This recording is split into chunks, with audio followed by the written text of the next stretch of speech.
Assalomu alaykum, hurmatli YouTube kuzatuvchilari.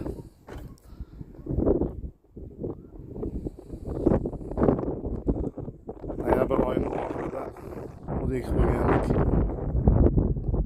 Kechikkanimiz hisobiga mana ancha siyrak chiqqan.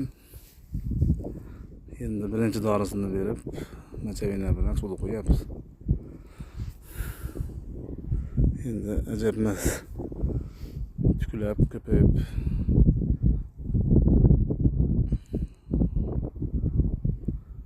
hosildan umidvorimiz biz.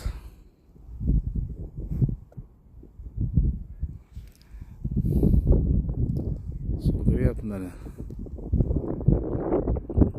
Darada shabada.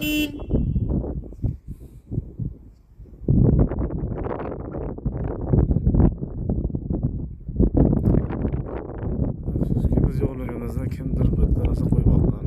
Shuni so'ragan, ancha hujjatlar bo'lgan.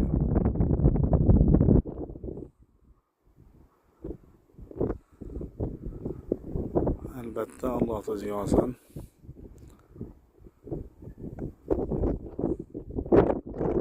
Ko'p emas, 12 sotix yerimiz bor.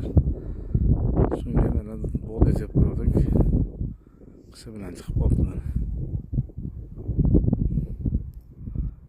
Endi xudo xohlasa mana doridan keyin, suvdan keyin ko'payib tiklab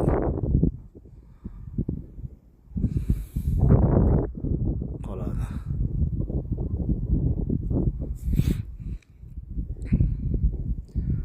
Hadi bir reklama tashlab yurgandan ko'ra shunaqa bir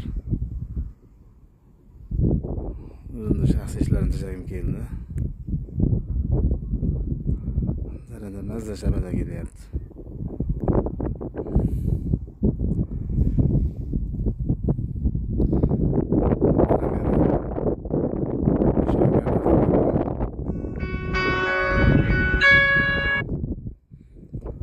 Hozircha bitta shu avtomobilim bor.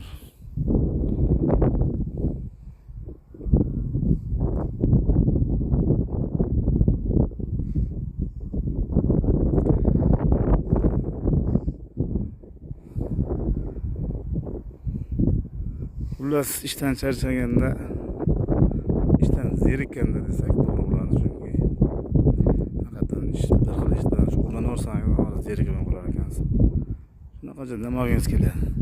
Shunaqaga bitta yermak bo'lsa, shunaqangi yaxshi. Mazza qilib olasiz.